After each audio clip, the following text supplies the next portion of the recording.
yang diceritakan oleh Syekh Abdul Razak hafizahullah taala di dekat pintu Ka'bah. Bukankah di Hajar Aswad itu ada polisi yang menjaga? Ya, akan ada tetap polisi menjaga di sana untuk mengatur orang-orang yang berkerumun di sana untuk mencium Hajar Aswad.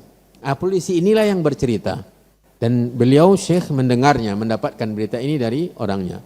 Katanya di suatu waktu saya mendengar dengan jelas, dia kan berdiri di atas Hajar Aswad itu, saya mendengar seseorang menempelkan badannya di Ka'bah, meminta, ya Allah berikan saya keturunan.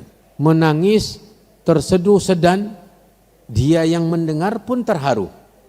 Dia yang mendengar benar-benar larut dalam kondisi orang yang berdoa tadi.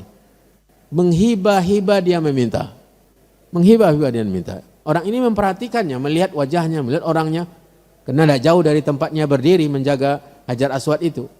Selesai. Setelah 18 tahun dan ia masih tugas di situ, dia sudah semakin tua juga, terdengar olehnya doa di tempat yang sama, yang isinya Allah binasakanlah anak saya. Ya, dalam bahasa kitanya, ya Allah bunuhlah anak saya, matikanlah saja anak saya. Polisi ini heran, ya, karena doanya tidak biasa diucapkan oleh seseorang, apalagi kepada anaknya. Ditengoknya orang tadi kan, ini bapak yang dulu ini, masih teringat oleh dia orangnya, wajahnya.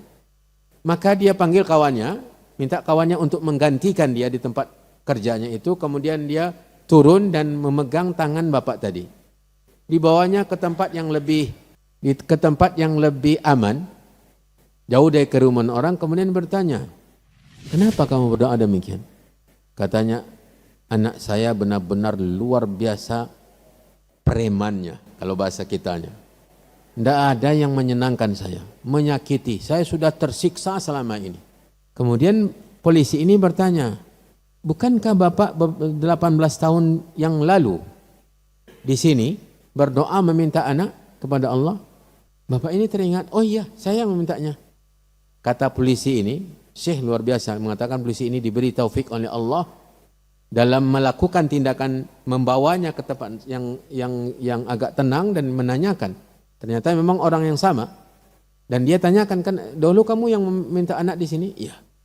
Kata polisi ini, sesungguhnya engkau telah berbuat jahat kepada anakmu 2 kali. Kata polisi tadi, engkau telah menjahati anakmu 2 kali. Yang pertama dalam doamu yang pertama itu. Apa doa yang pertama? Kamu meminta anak bukan meminta anak yang soleh. Kamu tidak meminta anak yang baik. Sementara yang dipraktekkan oleh orang-orang yang terdahulu yang soleh adalah minta anak yang soleh.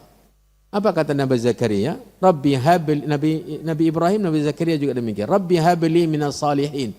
Minta anak yang soleh, bukan hanya sekadar minta anak. Ini yang pertama, kesalahanmu kepada anakmu. Kemudian yang kedua pada doamu yang sekarang ini. Kenapa engkau tidak berdoa agar Allah berikan hidayah? Kenapa engkau tidak meminta kepada Allah? Sebagaimana di pertama kali Allah mengabulkan permintaanmu. Kenapa kamu tidak memintanya agar Allah SWT membukakan pintu hidayah? Tersentaklah bapak ini. Oh iya ya. Maka dia balik ke tempat itu lagi, ke tempat di mana tadi dia berdoa, dan dia meminta kepada Allah, menangis sejadi-jadinya, memohon kepada Allah agar diberi petunjuk, diberi hidayah anaknya. Beberapa tahun setelah itu, 1 tahun, 2 tahun, datang lagi bapak tadi membawa anaknya, yang ketika itu berumur 18 tahun. Kebetulan polisi itu masih di tempat itu kerjanya, di Hajar Aswad itu. Dijumpainya dan minta waktu untuk berjumpa mereka bertiga. Dia perkenalkan, saya dulu yang kamu nasihati, kemudian ini anak saya yang saya maksud. Dan berceritalah sang anak ini. Dia benar-benar preman. Tidak ada dosa yang tidak dia lakukan. Dia bercerita, bergelimang dengan kawan-kawan yang jahat, tenggelam dalam dunia narkoba, perjudian, dan yang lain-lain. Di saat ayah saya meminta, di saat ayah saya berdoa, ya, yang kamu nasihati itu, di saat itulah saya mulai tersentak sadar. Padahal tempatnya berbeda.